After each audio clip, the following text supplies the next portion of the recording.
الحمد لله نحمده ونستعينه ونستغفره ونؤمن به ونتوكل عليه ونعوذ بالله من شرور أنفسنا ومن سيئات أعمالنا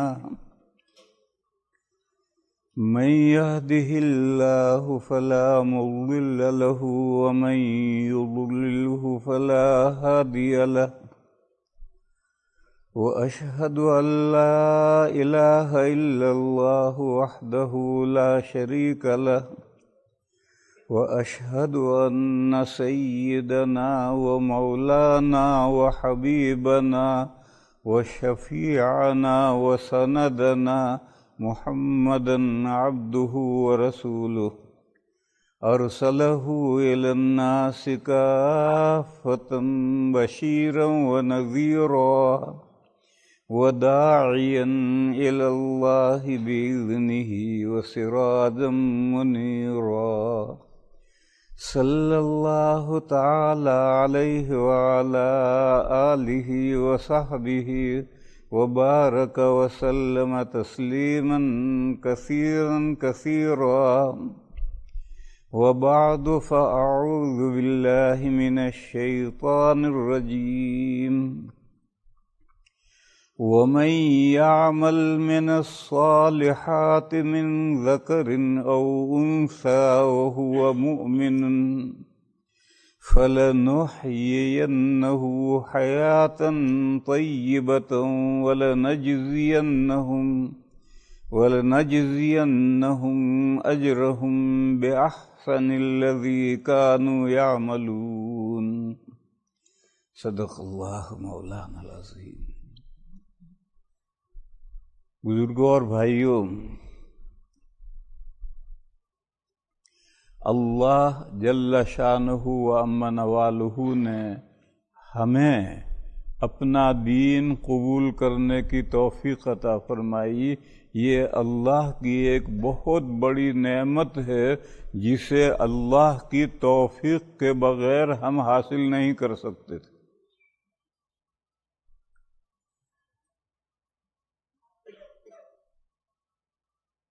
قرآن کریم میں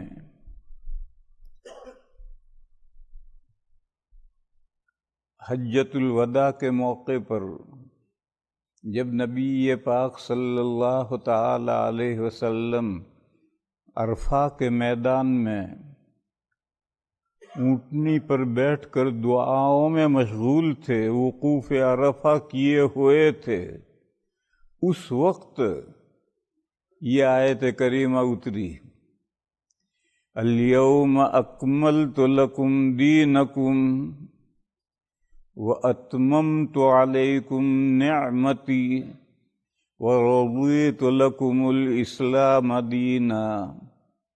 ایک بات کو تین پہلو سے کہا، بات ایک ہے لیکن پہلو تین ہیں۔ فرمایا کہ آج میں نے تمہارے لیے تمہارا دین مکمل کر دیا ہے۔ 23 سال پہلے جو قرآن کریم کا نزول شروع ہوا تھا اور قرآن کے نزول کے ساتھ ہی احادیث شریفہ کا الہام بھی شروع ہوا تھا، وہ آج پائے تکمیل کو پہنچ گیا، دین اسلام مکمل ہو گیا، الیوم اکملت لکم دینکم۔ پھر اسی بات کو دوسرے الفاظ فرمایا، وَأَتْمَمْتُ عَلَيْكُمْ نِعْمَتِي، میں نے تم پر میری نعمت کمپلیٹ کر دی۔ یہ اللہ کی نعمت کیا ہے؟ وہی دین اسلام، جو دین اللہ نے آج مکمل کیا ہے، اسی دین کو فرمایا کہ میری بہت بڑی نعمت ہے جو میں نے آج کمپلیٹ کر دی۔ پھر اسی بات کو تیسری طریقے پر فرمایا، وَرَضِيتُ لَكُمُ الْإِسْلَامَ دِينًا، اور پسند کر لیا میں نے تمہارے لیے اسلام کو دین ہونے کے لیے۔ یہ وہی دین جو مکمل کیا تھا، اسی دین کا نام ہے اسلام، اور اللہ نے اس دین اسلام کو اپنے بندوں کے لیے پسند کر لیا کہ ان کو اسی پر جینا ہے اور اسی پر مرنا ہے۔ اللہ پاک نے ایک جگہ پر ارشاد فرمایا ہے، ان الدین عند اللہ الاسلام، اللہ کے یہاں سے جب بھی دین نازل ہوا کسی رسول پر تو دین اسلام ہی نازل ہوا ہے۔ دنیا میں اسلام کے علاوہ جتنے ادیان ریلیجن ہیں وہ یا تو اسلام کی بگڑی ہوئی شکلیں ہیں یا لوگوں کے گڑھے ہوئے ریلیجن ہیں۔ کچھ ریلیجن لوگوں نے گڑھے ہیں اور کچھ اللہ کے نازل کیے ہوئے دین اسلام کا ایڈیشن بگڑ گیا، اس کی شکل بگڑ گئی تو وہ یہودیت بن گئے، عیسائیت بن گئے۔ باقی اللہ کے یہاں سے ہمیشہ دین اسلام ہی نازل ہوا۔ بس انسان کو اس دنیا میں اسی دین کو اختیار کر کے اسی پر زندگی گزارنی ہے، اور جب اس دنیا سے آگے بڑھے گا تو ایگزام پیش آئے گا، اس ایگزام میں بھی یہی بات پوچھی جائے گی کہ جو دین اسلام میں نے تمہارے پاس دنیا میں وحی کے ذریعے سے بھیجا تھا، تم اس دین کو لے کر آئے ہو یا کورے آئے ہو، خالی آئے ہو؟ اگر دین اسلام کو لے کر پہنچا ہے تو وارے نہیں آ رہے، مزے، اور اگر اس کو نہیں لے کر گیا ہے تو پھر آگے کا حال بہت برا ہے۔ وَمَن يَبْتَغِ غَيْرَ الْإِسْلَامِ دِينًا فَلَن يُقْبَلَ مِنْهُ وَهُوَ فِي الْآخِرَةِ مِنَ الْخَاسِرِينَ، جو چاہے گا اسلام کے علاوہ کسی بھی ریلیجن کو تو وہ ریلیجن اس سے قبول نہیں کیا جائے گا، اور آخرت میں وہ گھاٹے میں رہے گا۔ دنیا میں چاہے کتنا ہی وہ پھلے پھولے، لیکن آخرت میں وہ گھاٹے میں رہے گا۔ آخرت میں وہی دین جو اللہ نے نازل کیا ہے وہی قبول کیا جائے گا۔ قبر میں جب ہم پہنچیں گے تو ہر شخص سے 3 سوال ہونے ہیں۔ مر ربک، تمہارا پروردگار کون ہے، پالنہار کون ہے؟ رب عربی کا لفظ ہے وہ ہستی جس میں 3 باتیں جمع ہوں، وہ رب ہے، اس کے بغیر رب نہیں۔ ایک تو وہ ہستی کسی مخلوق کو نتھنگ سے تھنگ بنائے، کچھ بھی نہیں تھی پہلے، اللہ نے اس کو وجود بخشا، عدم سے وجود میں لائے۔ پھر جو چیز عدم سے وجود میں آئے اس کے بقا کا سامان کرے، تاکہ جس طرح سے بجلی کون کر ختم ہو جاتی ہے اس طرح سے وہ مخلوق ختم نہ ہو جائے۔ بجلی کونتی ہے، ختم، اس طرح سے وہ مخلوق وجود میں آ کر ختم نہ ہو جائے بلکہ اس کی بقا کا سامان کرے۔ پھر اس مخلوق کو سلولی ترقی دے کر لاسٹ پوائنٹ تک لے جائے۔ یہ 3 باتیں جس میں جمع ہو وہ رب ہے، پروردگار ہے۔ کسی چیز کو عدم سے وجود میں لائے، نتھنگ سے تھنگ بنائے، پھر اس کے بقا کا سامان کرے، اس کے باقی رہنے کا سامان کرے، پھر اس کو آہستہ آہستہ ترقی دے کر اس کے لاسٹ پوائنٹ تک لے جائے۔ اب آپ غور کیجئے، یہ 3 باتیں سوائے اللہ کے کس کے اندر ہیں یا کون کر سکتا ہے؟ تمام چیزوں کو عدم سے وجود میں لانے والے اللہ ہیں، اللہ کے علاوہ کوئی خالق نہیں، وہی ہر چیز کو عدم سے وجود میں لاتے ہیں۔ پھر عدم سے وجود میں لانے کے بعد میں اس کے بقا کا سامان کرتے ہیں۔ بے شمار مخلوقات ہیں، ان کو چھوڑو، انہیں انسان کا حال دیکھو۔ انسان ماں کے پیٹ میں دنیا میں ظاہر ہونے سے 4 مہینے پہلے ماں کے پیٹ میں عدم سے وجود میں آ گیا۔ جب ماں کے پیٹ میں باڈی تیار ہوئی تو حدیث شریف میں ہے اللہ تعالیٰ ایک فرشتے کو حکم دیتے ہیں اور وہ عالم ارواح سے اس روح کو جس کے لیے یہ باڈی تیار ہوئی ہے وہ روح لا کر ماں کے پیٹ میں باڈی میں اس نے ڈال دی۔ عورت رات کو سوتی ہے، پیٹ میں کوئی حرکت نہیں، صبح اٹھتی ہے تو بچہ پیٹ میں گھوم رہا ہے۔ کب پیدا ہو گیا اللہ جانے کب پیدا ہو گیا۔ پھر پیدا ہونے کے بعد میں 4 مہینے ماں کے پیٹ میں وہ رہتا ہے، اور اس 4 مہینے کے اندر اس دنیا کی آب و ہوا اور غذا اسے پہنچاتے ہیں اللہ تعالیٰ۔ اس دنیا کی آب و ہوا اور غذا اسے پہنچاتے ہیں، اور 4 مہینے اس آرکیوبیٹر میں رکھ کر اس قابل بناتے ہیں کہ جب وہ دنیا میں پیدا ہو ظاہر ہو تو دنیا کی آب و ہوا برداشت کر سکے۔ اس کے لیے اندر تیار کیا جاتا ہے پریپریشن، تاکہ دنیا میں آ کر کے فوراً مر نہ جائے، باقی رہے۔ اس کو باقی رکھنے کے لیے 4 مہینے ماں کے پیٹ کے اندر اللہ تعالیٰ اس دنیا کی ہوا بھی پہنچاتے ہیں، اس دنیا کی غذا بھی پہنچاتے ہیں۔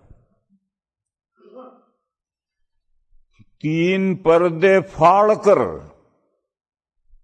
پیٹ کا پردہ، بچہ دانی کا پردہ، بچہ دانی کے اندر ایک گولا ہوتا ہے، اس میں گندا پانی ہوتا ہے، اس میں بچہ ہوتا ہے۔ یہ 3 پردے چیر کر باہر کی ہوا اندر پہنچتی ہے اور اس گندے پانی میں سے گزر کر ناک کے ذریعے سے بچہ ہوا لیتا ہے، اور وہ گندا پانی ناک میں نہیں جاتا ہے۔ اسی لیے بہت سی مرتبہ گائے مر جاتی ہے، جب کھال اتار کر پیٹ پھاڑتے ہیں تو اندر سے زندہ بچہ نکلتا ہے۔ معلوم ہوا کہ وہ ماں کے تابع اس کا سانس نہیں، ماں تو ذبح ہو گئی، اس کا سانس الگ جا رہا ہے۔ اور کتابوں میں مسئلے ہیں کہ قربانی کی گائے ذبح کی، پیٹ میں سے زندہ بچہ نکلے تو کیا کریں، مسئلے ہیں۔ اسی طرح سے کبھی عورت مر جاتی ہے اور اس کے پیٹ میں بچہ گھوم رہا ہے، تو کتابوں میں مسئلہ ہے کہ ایک فوراً آپریشن کر کے بچے کو نکالو اور بچا لو۔ اب کوئی یہ کہے کہ 3 پردے چیر کر ہوا پیٹ میں کیسے پہنچتی ہے، تو اس کو ہم دکھا تو سکتے نہیں کیسے پہنچتی، سمجھا سکتے ہیں۔ آپ ایک کمرہ بنائیے گلاس کا پیک، کانچ کا کمرہ بنائیے بالکل پیک، کوئی سوراخ نہ رکھیے اس میں، اور پھر اندر موبائل لے کر بیٹھ جائیے۔ کوئی فون کرے گا تو اندر موبائل بجے گا، تو وائس کانچ کو کراس کر کے اندر جا سکتی ہے، تو ونڈ ہوا 3 پردوں کو کراس کر کے اندر کیوں نہیں جا سکتی؟ جاتی ہے۔ تو یوں 4 مہینے تک ماں کے پیٹ میں وہ اس دنیا کی ہوا سے سانس لیتا رہتا ہے۔ اور کھانا پینا کیا ہے؟ جب حمل ٹھہرتا ہے تو منتھلی پیریڈ ہر مہینے ریگولر آتا ہے، منتھلی پیریڈ بند نہیں ہوتا، مگر منتھلی پیریڈ کا جو راستہ ہے وہ بچہ دانی میں خون ٹپک کر پھر بچہ دانی کے منہ سے باہر نکلتا ہے۔ جب حمل ٹھہر گیا تو بچہ دانی کا منہ بند ہو گیا، بند ہو گیا تو اب جو ہر مہینے متعینہ تاریخوں میں جو حیض آئے گا وہ حیض رگوں میں رکا رہے گا، بچہ دانی میں ٹپکے گا ہی نہیں۔ اسی لیے وہ عورتیں جن کو حیض بند ہو گیا ان کا بچہ اب نہیں پیدا، اب حمل نہیں ٹھہر سکتا۔ اسی طرح سے وہ عورتیں جن کا منتھلی پیریڈ ریگولر نہ ہو ان کو بھی حمل نہیں ٹھہرے گا۔ اسی طرح سے وہ عورتیں جن کو نفاس استحاضے کی بیماری ہو، ان کو بھی حمل نہیں ٹھہرے گا۔ باقاعدہ ریگولر منتھلی پیریڈ آتا ہے، اسی کو حمل ٹھہرے گا، اور 5 مہینے میں بچے میں جان پڑتی ہے۔ یہ 5 مہینے کا جو خون ہے رگوں میں جمع رہتا ہے۔ پھر جب بچے میں جان پڑ گئی، اب وہ رگوں میں سے وہ خون بچہ دانی میں ٹپکتا ہے، تو بچے کے اوپر جو گولا ہے، مشیمہ کہتے ہیں عربی میں اس کو، وہ گولا اس خون کو چوستا ہے، اور چوس کر کے اس کو ریفائن کرتا ہے، اور باریک باریک رگوں میں سے وہ خون گزر کر کے ناف کے راستے سے بچے کے پیٹ میں پہنچتا ہے، اور 4 مہینے بچہ اسی خون کے ذریعے پرورش پاتا ہے۔ بس اگر کسی عورت کو خون منتھلی پیریڈ نہیں آتا تو حمل کیسے ٹھہرے گا؟ بچہ کیا کھائے گا؟ منہ سے نہیں جاتا، ناپ کے ذریعے سے پہنچتا ہے۔ پھر کھانے کے بعد میں تو فضلہ ہوگا، پیشاب پاخانہ ہوگا۔ چلو پیشاب نہ ہو تو پاخانہ تو ہوگا، وہ پاخانہ کہاں کرنے جائے گا بچہ؟ وہ پاخانہ 4 مہینے کا پاخانہ اس کے پیٹ میں جمع رہتا ہے۔ جیسے ہم لوگ 24 گھنٹے میں 2 دن میں استنجا کرتے ہیں، وہ 4 مہینے تک اندر جمع رہتا ہے۔ پھر جب بچہ دنیا میں پیدا ہوتا ہے، پیدا فارسی لفظ ہے، پیدا کے معنی نمودار ہوتا ہے، ظاہر ہوتا ہے۔ ابھی نتھنگ سے تھنگ نہیں بنا، وہ تو 4 مہینے پہلے بنا۔ اب جب دنیا میں بچہ پیدا ہوتا ہے تو اس کی جو ناپ کے ساتھ رگ ہے، یہ رگ جڑی ہوئی ہوتی ہے، وہ جو مشیمہ ہے وہ پردہ ہے جس میں گندا پانی ہے، اس کے ساتھ یہ ناپ جڑی ہوتی، ماں کے ساتھ نہیں۔ وہ پردہ پھٹتا ہے۔ مرغی کے انڈے میں بچہ جب پیدا ہو جاتا ہے تو بچہ ہی چونچے مار مار کر کے انڈا توڑتا ہے اور باہر نکلتا ہے۔ یہاں جو اندر بچہ ہے وہ بچہ نہیں ہاتھ پیر مار کر کے وہ پردہ پھاڑتا ہے، اللہ پھاڑتا ہے۔ جب وقت آ جاتا ہے تو اللہ تعالیٰ پھاڑتے ہیں پردے کو، اور اس پردے میں جو گندا پانی ہے وہ نکلنا شروع ہوتا ہے، اور اسی چکنے گندے پانی کے ساتھ بچہ پھسل کر دنیا میں آ جاتا ہے، اور وہ جڑا ہوا ہوتا ہے اس مشیمہ سے۔ تو دائی 3 انگل کے بقدر رکھ کر کے دھاگا باندھ دے گی، اور دھاگا باندھ کر کے قینچی سے کاٹ دے گی، تو یہ اندر چلا گیا اور یہ بچے کے ساتھ الگ ہو گیا۔ اب اس پر تیل ویل گھی وی لگائیں گے تو 15-20 دن مہینے میں وہ سوکھ کر کے گر جائے گی اور ناپ رہ گئی۔ اور وہ جو اندر گیا ہے یہ انسانوں کے تعلق سے نال کہلاتی ہے، اور جانوروں کے تعلق سے میل کہلاتا ہے۔ آدھا گھنٹہ گھنٹے کے بعد میں پھر درد ہوگا عورت کے، اور یہ میل نکل آئے گا، یہ نال نکل آئے گی، اور اس نال کو کہیں دفن کر دیں گے۔ تو یہ جو بچہ باہر آیا ہے اور جو رگ جڑی ہوئی ہے، یہ ماں کے ساتھ جڑی ہوئی نہیں ہے، وہ جس پردے کے اندر بچہ ہے اس پردے کے ساتھ، تو پورا پردہ اس خون کو ریفائن کر کے بچے کو غذا پہنچاتا ہے۔ پھر اگر عورت کو حیض کم آتا ہے تو خون زیادہ استعمال ہو گیا، تو اب بچہ پیدا ہونے کے بعد نفاس چند دن آئے گا۔ کبھی تو ہفتے میں نفاس بند ہو گیا، کبھی 20 دن میں نفاس بند ہو گیا۔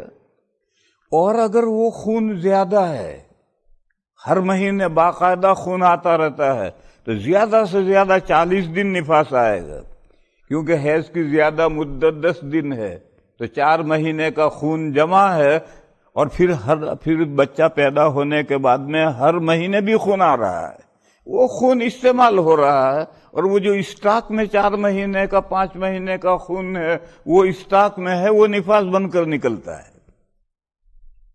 پھر بچہ دنیا میں آ گیا، اب کیا ہوگا؟ ہوا تو سانس تو لے رہا ہے، وہ کھائے گا پیے گا کیا؟ تو اللہ تعالیٰ فوراً ماں کی چھاتی میں 2 نہریں جاری کرتے ہیں لو فیٹ کی۔ پھر عجیب بات ہے کہ اگر لڑکا ہے تو اس میں ماں کے دودھ میں فیٹ زیادہ ہوتا ہے، لڑکی ہے تو اس میں فیٹ کم ہوتا ہے۔ پچھلے دنوں میں اسی امریکہ میں ایک واقعہ پیش آیا تھا۔ ایک ہاسپٹل میں ایک عورت تھی جس کا لڑکا نہیں ہوتا تھا، تو اس نے ہاسپٹل کے ساتھ کانٹیکٹ کیا کہ کسی کا لڑکا اگر اسی دن پیدا ہو جائے تو اس کا لڑکا اس کے یہاں رکھ دیا جائے، اس کی لڑکی اس کے یہاں رکھ دی جائے۔ انہوں نے پیسے لے کر ایسا کر دیا، لیکن جب بچہ پیدا ہوا تھا تو جس نے لڑکا جنا تھا وہ بچہ فوراً پیدا ہوتے ہی روتا ہے، تو رونے کی آواز سے وہ سمجھ گئی تھی کہ لڑکا میں نے جنا۔ اب جب وہ تو بچے پیدا ہوتے ہی نرسیں لے جاتی ہیں، نہلاتی دھلاتی ہیں، کئی کئی گھنٹے کے بعد واپس لاتی ہیں، تو اس کا لڑکا اس کے یہاں رکھ دیا، اس کی لڑکی اس کے یہاں رکھ دی۔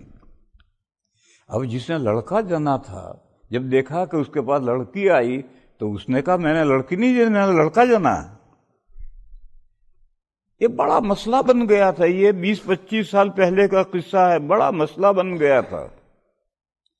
اس ہاسپٹل میں غیر مسلم بھی ڈاکٹر تھے اور ایک مسلمان ڈاکٹر تھا۔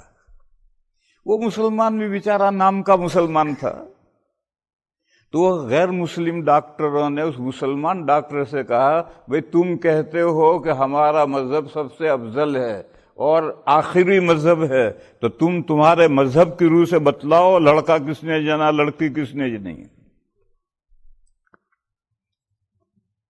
تو اس وقت میں دارالعلوم دیوبند کے تو تھے نہیں، اس نے ازہر یونیورسٹی کو، ان کے امام اکبر کو خط لکھا کہ یہ صورت پیش آئی ہے، ہم کیسے فیصلہ کریں۔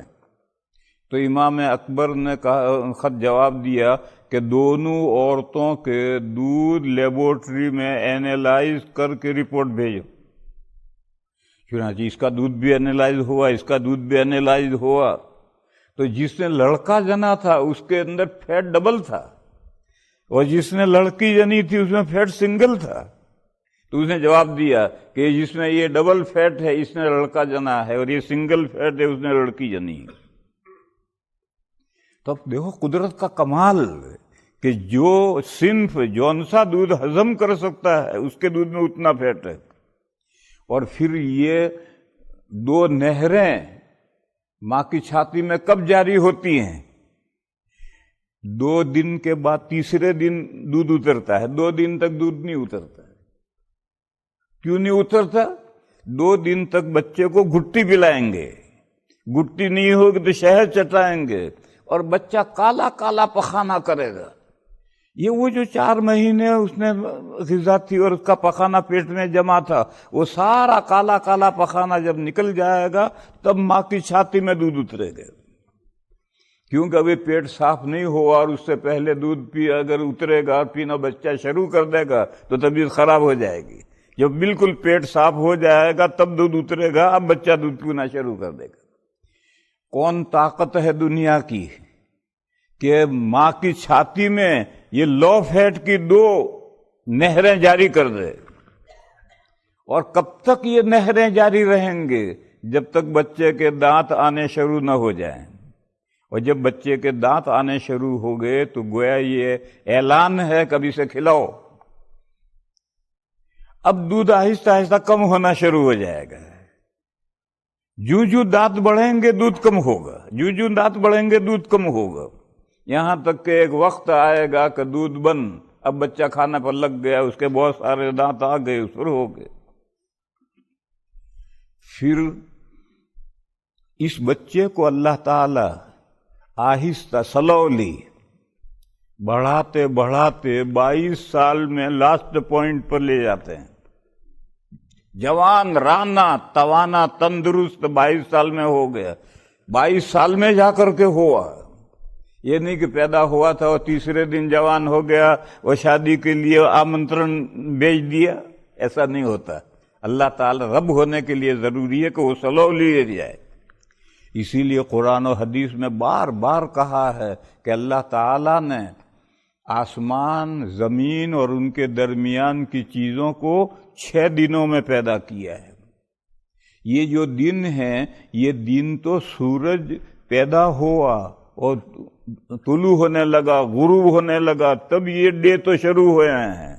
آسمان اور زمین جب پیدا ہو رہے تھے اس وقت کہاں تھے دن؟ پھر دن اللہ کے یہاں کے 1000 سال کے برابر ایک دن ہوتا ہے۔ بس یہ جو 6 دنوں میں اللہ نے آسمان اور زمین اور درمیان کی چیزیں پیدا کی ہیں، یہ ہماری دنیا کا دن نہیں ہے، اللہ کے یہاں کا دن ہے۔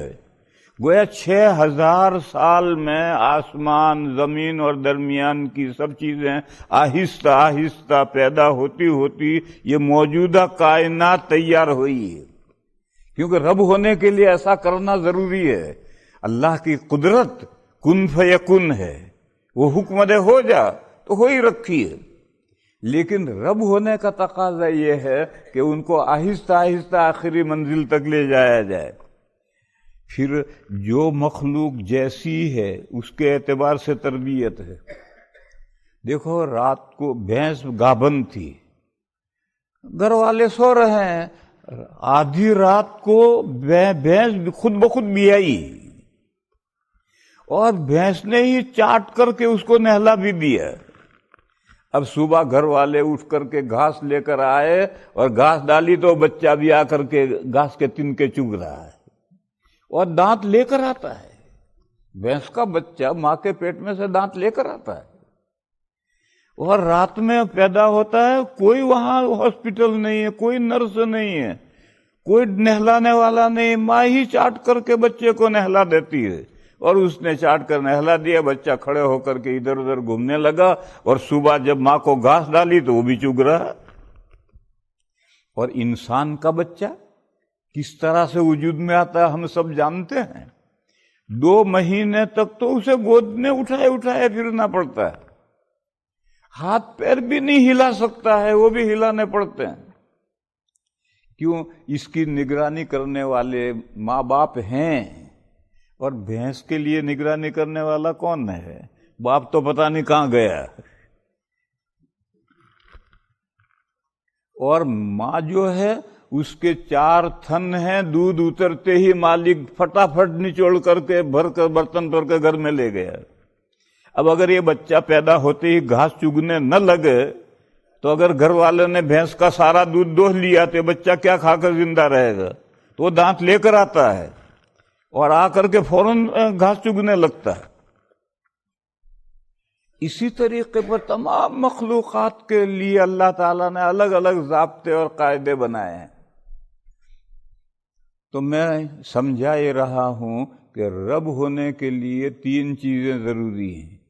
کسی مخلوق کو عدم سے وجود میں لائے، نتھنگ سے تھنگ بنائے، پھر جب وجود میں آ گئی تو اس کے بقا کا سامان کرے، پھر اس کو آہستہ آہستہ ترقی دے کر کے لاسٹ پوائنٹ تک لے جائے۔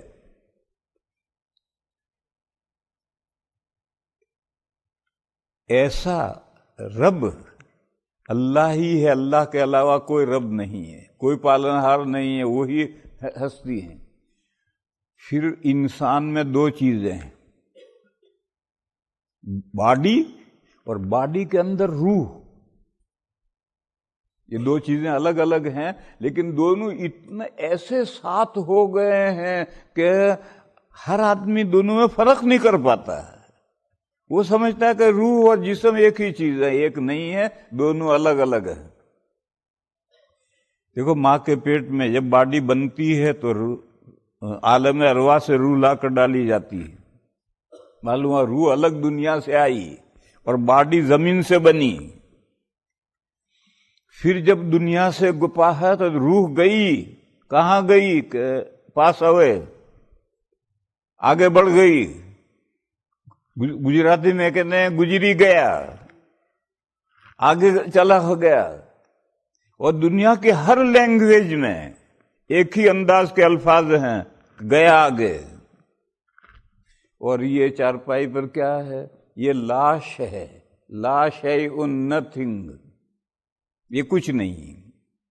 عبد الرحمن صاحب تو گزر گئے اور یہ ان کی کار پڑی ہے جس میں وہ بیٹھ کر کے زندگی بھر 80 سال تک گھومتے پھرتے رہے۔ وہ اپنی کار چھوڑ کر کے اتر کر نکل کر کے گئے کہیں، اب اس کار کو کیا کرنا؟ کباڑ خانے میں بیچ دو، کباڑی کے یہاں بیچ دو، مٹی سے باڈی بنی تھی، مٹی کے حوالے کرو، اس لیے مٹی کے حوالے کر دیتے ہیں، یہ کہہ کر کہ منہا خلقناکم، ہم نے تمہیں مٹی سے پیدا کیا ہے۔ ہر انسان مٹی سے پیدا ہوتا، ہر انسان نہیں، ہر مخلوق مٹی سے پیدا ہوتی۔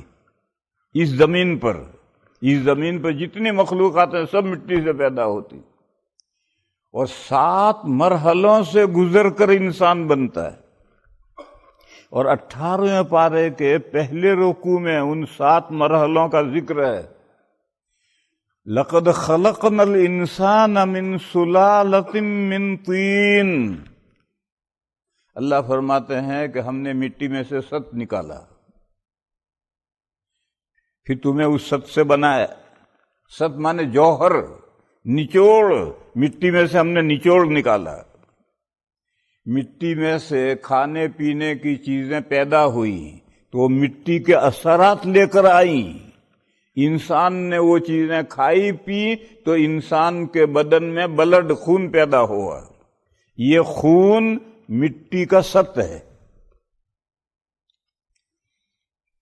پھر وہ خون مادہ بنتا ہے،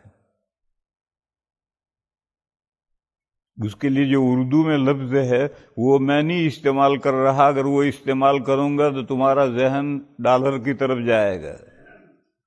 اس خون سے منی بنتی، اسی کو مادہ کہتے ہیں۔ پھر 2 مادے ماں کے پیٹ میں پہنچے، وہاں 40 دن گزر کر کے وہ کلیجی بنتی ہے، خون بستہ بنتا ہے، کلیجی اور تلی جیسا بن جاتا ہے۔ پھر اور 40 دن گزرتے ہیں تو گوشت کی بوٹی بن جاتا ہے، مضغہ بن جاتا ہے۔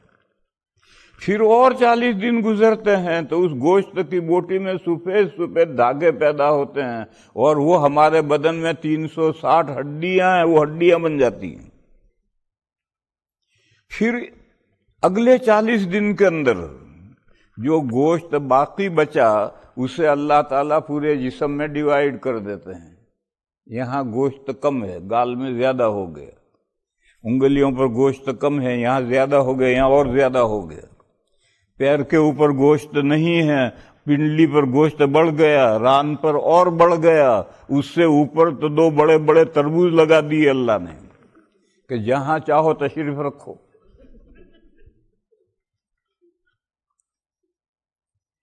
پھر جب یہ ڈیوائیڈ ہو کر پوری باڈی بالکل صحیح بن گئی، اب فرشتہ عالم ارواح سے روح لا کر کے اس باڈی میں ڈالتا ہے۔ ثم انشأناه خلقا آخر، آپ غور کرو، مٹی، بلڈ، منی، کلیجی، گوشت کی بوٹی، ہڈیاں، گوشت ڈیوائیڈ ہو رہا ہے، اب اشرف المخلوقات انسان بن گیا۔ ثم انشأناه خلقا آخر فتبارک اللہ احسن الخالقین، کتنے شاندار بنانے والے ہیں جو 3 اندھیریوں میں اشرف المخلوقات انسان کو وجود بخشتے ہیں۔ تو اللہ جل شانہ عم نوالہ نے ہر مخلوق کو، اس زمین پر جتنی مخلوق ہے وہ سب مخلوقات مٹی سے پیدا ہوئی۔ دادا دادی اسی زمین پر پیدا ہوئے ہیں، مٹی سے پیدا ہوئے ہیں، دادا آدم بھی مٹی سے پیدا ہوئے ہیں، دادی حوا بھی مٹی سے پیدا ہوئی۔ پھر اللہ نے دونوں کو یہاں سے اٹھا کر کے 7 آسمانوں سے آگے جنت میں لے جا کر بسا دیا۔ جنت 7 آسمانوں سے آگے ہے، سدرۃ المنتہا سے آگے ہے۔ سدرہ مانے بیری کا درخت، اور منتہا کے معنی ہے بارڈر، یہاں سے مخلوقات جو جاتی ہیں وہ بارڈر ہے، اس سے آگے نہیں جا سکتی۔ وہاں ایک بیری کا درخت ہے، بارڈر کی بیری، اس سے آگے عندہا جنت المأوی، اس کے پاس میں آگے بڑھو گے تو پھر جنت ہے۔ پھر اللہ تعالیٰ نے، دیکھو جنت فی الحال ہے، ایسا نہیں ہے کہ قیامت جب آئے گی تب جنت پیدا ہوگی جہنم پیدا ہوگی، ایسا نہیں ہے۔ فی الحال جنت بھی موجود ہے، جہنم بھی موجود ہے، تو اللہ نے دونوں کو جنت میں لے جا کر کے بسا دیا۔ دادا دادی جنت میں کتنا زمانہ رہے اللہ جانے۔ جو اللہ نے فرمایا تھا کہ دیکھو آدم یہ درخت مت کھانا، اگر تم یہ درخت کھاؤ گے تو اپنے پیروں پہ کلاڑی مارو گے، یہ جو اللہ نے وچن لیا تھا تو کوئی 25 سال میں تھوڑے بھول جائے گا آدمی، ایک لمبا زمانہ گزرتا ہے تب ایسا عہد و پیمان بھولتا ہے۔ پھر تھوڑا سا جلتے پر تیل ڈالا، شیطان نے دھوکہ دیا، تو کتنا عرصہ جنت میں رہے ہم نہیں بتا سکتے، لیکن اتنی بات ہے کہ دادا دادی جب تک جنت میں رہے وہاں ان کی کوئی اولاد نہیں ہوئی۔ جب انہوں نے وہ درخت کھایا اور دونوں دنیا میں زمین پر اتارے گئے اور زمین پر اتر کر کے زمین میں سے پیدا ہونے والی غذائیں کھائیں اور پیں تو بدن میں بلڈ بنا اور پھر آگے ہو کر کے ان کی اولاد شروع ہوئی۔ تو اللہ نے مقدر یہ کیا ہے کہ اسی زمین سے ہر چیز پیدا ہوگی، اور کتنی زمین کی ہر چیز میں تخلیق کی کتنی صلاحیت ہے۔ یہ پھل لٹک رہا، اس میں کیڑا پڑ جاتا ہے، وہ کیڑا کہاں سے پیدا ہوا؟ اسی پھل سے۔ پھل کہاں سے پیدا ہوا؟ درخت سے۔ درخت کہاں سے پیدا ہوا؟ زمین سے۔ تو یہ پھل میں جو کیڑا پڑا وہ بھی زمین سے پیدا ہوا۔ ہمارے پیٹ میں کیڑے پڑ جاتے ہیں، یہ کیڑے کہاں سے پیدا ہوئے؟ زمین سے۔ ہم نے جو زمین سے غذائیں کھائیں وہ پیٹ میں جا کر کے ہضم نہیں ہوئی، بد ہضمی ہو گئی، بری طرح سے ہوا، ہضم ٹھیک سے نہیں ہوئی تو پیٹ میں کیڑے پڑ گئے۔ تو یہ جو ہمارے پیٹ میں کیڑے پڑتے ہیں یہ بھی مٹی سے پیدا ہوتے ہیں۔ اس زمین پر جتنی چیزیں ہیں سب مٹی سے پیدا ہوتی ہیں، واسطہ بلا واسطہ۔ تو اللہ نے یہ طے فرما دیا ہے کہ زمینی مخلوقات مٹی سے زمین سے پیدا ہوں گی، اور جب قیامت آئے گی تو دوبارہ جو باڈیاں بنیں گی وہ بھی اسی مٹی سے بنیں گی۔ مگر اب جو طریقہ ہے کہ ماں کے پیٹ میں حمل ٹھہرتا ہے پھر باڈی بنتی ہے، وہ طریقہ نہیں ہوگا، بلکہ جیسے گرمیوں میں زمین ویران ہو جاتی، اجڑ جاتی ہے، پھر بارش ہوتی ہے تو زمین ہی میں سے گھاس اگ کر نکلتی ہے، اس طرح سے قیامت کے دن تمام باڈیاں زمینی سے نکلیں گی۔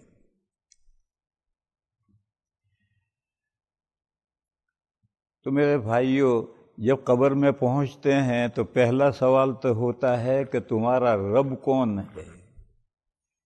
تمہیں کس نے پیدا کیا؟ نتھنگ سے تمہیں تھنگ کس نے بنایا؟ پھر دنیا میں تمہارے بقا کا سامان کس نے کیا؟ پھر تمہیں ترقی دے کر آخری حد تک کس نے پہنچایا؟ دیکھو ہر مخلوق کی ایک آخری حد ہے۔ کیڑا پیدا ہوتا ہے اتنا لمبا ہو کر رک جاتا ہے، مرغی پیدا ہوتی ہے تو اتنی ہو کر رک جاتی ہے، بکری پیدا ہوتی ہے تو اتنی ہو کر رک جاتی ہے، بھینس اس سے بڑی ہوتی ہے، اونٹ اس سے بڑا ہوتا ہے، اور جنگلی جانوروں میں ہاتھی، گینڈا اور بڑے ہوتے ہیں، مگر ہر ایک کا لاسٹ پوائنٹ ہے، اس لاسٹ پوائنٹ پر جا کر رک جائے گا۔ زمین میں سے نباتات اگتی ہیں، مرچی کا پودا اتنا جا کر رک گیا، امرود کا درخت اتنا جا کر رک گیا، آم کا درخت اتنا جا کر رک گیا، اور تاڑ اور ناریل اور کھجوریں اور لمبی گئی، مگر ان کا بھی ایک لاسٹ پوائنٹ ہے۔ اب آپ غور کریں، ہر سال موسم بہار میں پتجھڑ آتا ہے، پتے گرتے ہیں اور نئی کونپلیں اور نئے پتے آتے ہیں ہر سال، مگر آم کا درخت ہے وہیں کا وہیں ہے، آگے نہیں بڑھتا، کیوں؟ لاسٹ پوائنٹ آ گیا۔ یہی حال ہمارا ہے کہ 22 سال میں لاسٹ پوائنٹ آ جاتا ہے، پھر آگے سگنل ڈاؤن تو ہوتا ہے بڑھاپے میں، لیکن آگے نہیں بڑھتا ہے، ہر چیز کا لاسٹ پوائنٹ آ گیا۔ تو فرشتے پوچھتے ہیں کہ تمہیں کس نے پروان چڑھایا؟ نتھنگ سے تمہیں تھنگ کس نے بنایا؟ تمہاری ساری ضرورتیں کس نے مہیا کی؟ اگر وہ مومن ہے، اللہ نے جو آسمان سے علوم نبیوں پر نازل کیے ہیں وہ جانتا ہے، تو وہ جواب دے گا، ربی اللہ، میرا رب اللہ ہے۔ تو پھر فرشتے پوچھتے ہیں ما دینوں کا، کون سا ریلیجن لے کر تو آیا ہے؟ تو اگر وہ مومن ہے تو فٹ سے جواب دیتا ہے دین الاسلام، اللہ نے جو آسمان سے دین اسلام نازل کیا تھا اسی دین اسلام کو اوپر میں زندہ رہا ہوں اور اسی کو لے کر آیا ہوں۔ پھر فرشتے نبی پاک صلی اللہ تعالی علیہ وسلم کی زیارت کراتے ہیں۔ یہاں لوگ ایک سوال کرتے ہیں کہ دنیا میں ہزاروں آدمی ایک ساتھ مرتے ہیں، حضور کو کہاں کہاں لے جائیں گے؟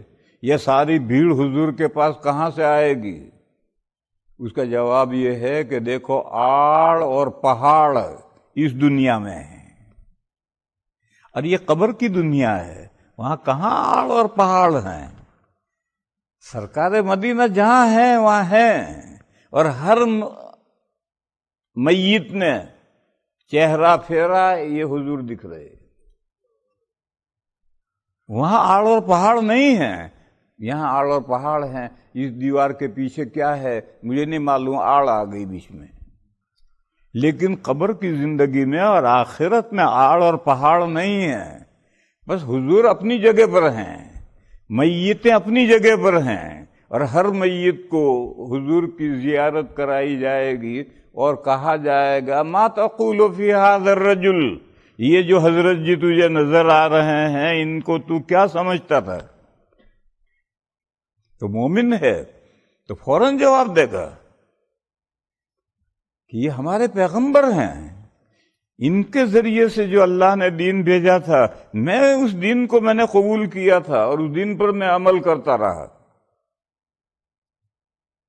جب تینوں سوال پورے ہو جائیں گے اور صحیح صحیح جواب ہو جائیں گے تو فرشتے کہیں گے سوری، ہم نے تجھے ڈسٹرب کیا، ہم جانتے تھے کہ تو صحیح صحیح جواب دے گا، مگر ضابطے کی کارروائی کرنی تھی، اس لیے ہم نے تجھے یہ سوالات کیے اور تجھے پریشان کیا، اب تو قبر میں سو جا،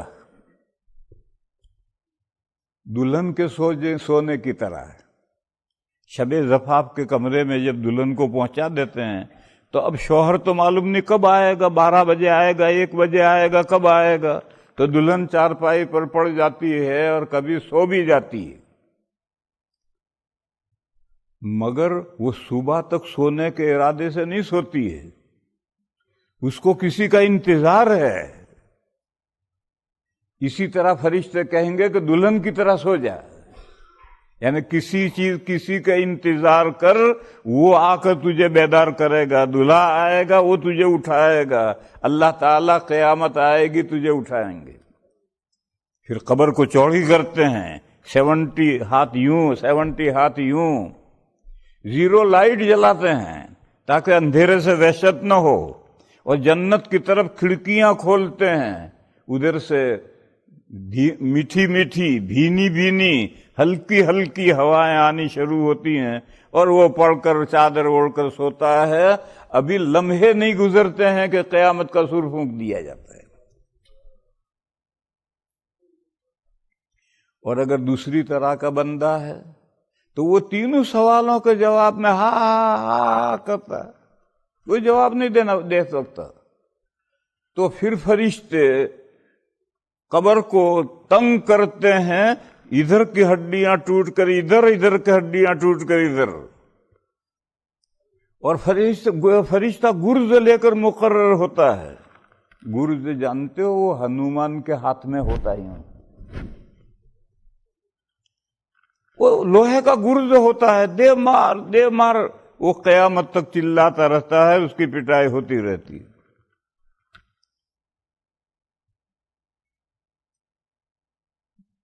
تو اللہ جل شانہ امن والہ نے ہمارے لیے دین اسلام نازل کیا ہے. آدم علیہ السلام سے لے کر حضور تک ہر رسول پر دین اسلام آیا ہے، اور اللہ نے فرمایا کہ آج تمہارے لیے تمہارا دین میں نے کمپلیٹ کر دیا، مکمل دین قرآن و حدیث کی شکل میں آ گیا، اور یہ میری بہت بڑی نعمت ہے جو میں نے تمہارے لیے نعمت کامل کر دیا جی. اور میں نے تمہارے لیے دین اسلام کو پسند کیا ہے. کوئی دوسرا دین اپناؤ گے تو وہ اللہ کے یہاں قبول نہیں کیا جائے گا. اسلام کے کیا معنی سمجھتے ہو؟ یہ آپ حضرت عربی پڑھے ہوئے نہیں. اسلام باب افعال کا مصدر ہے، اور اس کے معنی فارسی میں اس کے معنی ہے سر افگندن، اور انگریزی میں اس کے معنی ہے سرنڈر ہونا. اسلام کے یہ معنی ہیں. ایک مثال سے سمجھو. حالی گھر سے بیل کھول کر کے کھیت میں گیا ہے ہل جوڑنے کے لیے. حالی کہتے وہ نوکر جو ہل چلاتا ہے، وہ گھر سے بیل لے کر گیا. ہل کھڑا ہے، کھیت میں ہل کھڑا ہے، وہ ایک بیل کو دائیں گھمائے گا، اشارہ کرے گا، یوں کیا وہ گم گیا، ایک کو یوں گم گیا. پھر وہ جوا جس کو گجراتی میں کہتے ہیں جویت، وہ اٹھا کر کے یوں اونچی کرے گا اور کچھ نہیں بولے گا، اور بیل اگر شاندار ہیں تو فوراً سر ڈالیں گے اور وہ جوا اپنی گردن پر لے لیں گے. یہ ہے اسلام، یہ ہے سر افگندن. اور یہ جو جوا ہے یہ رسپانسبلٹی ہے. جو اعلیٰ درجے کے مومن ہیں ان کے سامنے اللہ نے ایک ذمہ داری پیش کی، انہوں نے فوراً اس ذمہ داری کو قبول کر لیا. اور دوسرا بیل وہ ہے کہ وہ بھی اکڑے کھڑے ہیں بیل، اور یہ جوا اٹھائے کھڑا ہے، وہ سر ڈالتے ہی نہیں. تو اب یہ ڈانٹتا ہے جت جت جت، تو پھر بھی نہ جوتے تو پھر رسی سے جھٹکے دیتا ہے، تب جھک مار کے جوتتے ہیں. یہ دوسری طرح کے بیل ہیں. پہلے بیلوں کے اعتبار سے یہ دوسری طرح کے بیل ہیں، اچھے بیل نہیں ہیں مگر بیل ہیں. بہرحال جب اس کے ناک میں رسے کا جھٹکا آیا اور ڈانٹ پڑی تو جوا سے گردن پر انہوں نے لے لیا. یہ وہ بندے ہیں کہ مسلمان ہیں مگر احکام اسلام پر عمل پیرا نہیں ہیں، نمازیں ڈھنگ سے نہیں پڑھتے یا بالکل ہی نہیں پڑھتے، ان کا لباس اسلامی نہیں ہے، چہرہ بشرا ان کا اسلامی نہیں ہے مسلمان. پھر اللہ تعالیٰ ان کو آزمائشوں میں مبتلا کرتے ہیں. یہ وہ جھٹکے پڑ رہے ہیں اور ڈانٹ پڑ رہی ہے، آزمائشیں آتی ہیں، اس کی ذات میں آزمائش آتی، بیماریاں آتی ہیں، فیملی میں آتی ہیں، اولاد میں آتی ہیں، آل اور مال میں آفتیں آتی ہیں، پریشان ہوتا ہے. پھر وہ ہمارے پاس آتا ہے، حضرت دعا فرمائیے، میں یوں پریشان ہوں، اللہ میری پریشانیاں دور فرما دیں، دعا فرمائیے. اور چہرہ اس کا کافروں جیسا ہے، نماز وہ نہیں پڑھتا اور دوسرے احکام پتہ نہیں کیا کرتا ہے کیا نہیں کرتا، مگر مومن نہیں، مسلمان بدلنا نہیں چاہتا. میری تو جو لائف ہے وہی رہے گی. اللہ میاں سے آپ کہیے کہ اللہ میاں طریقہ بدل دیں. آپ دعا کیجئے، اللہ میاں سے کہیے کہ اللہ تعالیٰ میرے ساتھ جو طریقہ کر رہے ہیں وہ بدل دیں، میں تو اسی حال میں رہوں گا. میرے بھائیو، یوں تو اللہ کسی کے محتاج نہیں ہے، وہ غنی ہیں، سمد ہیں. پہلے تو بدلے گا تو اللہ کا برتاؤ بھی بدلے گا، اور اگر تو نہیں بدلے گا تو اللہ کو کیا ضرورت پڑی ہے؟ وہ تو تیرے آزما رہے ہیں، تو آزمائشیں تیری چلتی رہیں گے. تو یہ جو ہم بہت سے بندے ہیں جو طرح طرح کی پریشانیوں میں ہیں. اللہ نے 4 پیسے دے رکھے ہیں، پیسوں کی کوئی پریشانی نہیں ہے، مگر دل کو سکون اور چین نہیں ہے. جسم میں بیماریاں ہیں، فیملی میں پرابلمز ہیں، طرح طرح کے، یہ سب اللہ کی طرف سے آزمائشیں ہوتی ہیں اس بات پر کہ جیسا اس بیل کو جھٹکے دیے ناک کے اور ڈانٹ پڑی. تیسرے بیل وہ ہیں کہ ڈانٹ بھی دیا، جھٹکے بھی دیے، مگر پھر بھی نہیں جوا گردن پر نہیں لیتے، تو پھر حالی جوا رکھ دے گا، رسی دوہری کرے گا اور 4 پھٹکے اس کو مارے گا، 4 پھٹکے اس کو مارے گا، پھر جوا سیدھا اٹھا کر کے پھر جھٹکے دے گا، تو پھر جتیں گے. یہ پرلے درجے کا گیا گزرا مسلمان ہے. یہ جو تیسرے بیل ہیں یہ پرلے درجے کا گیا گزرا مسلمان ہے. لیکن بہرحال صبح کا بھولا اگر شام کو گھر لوٹ آئے تو دنیا اسے بھولا نہیں کہتی، بولا کہتی، بھولا نہیں کہتی کہ بولا تھا بیچارہ گم ہو گیا.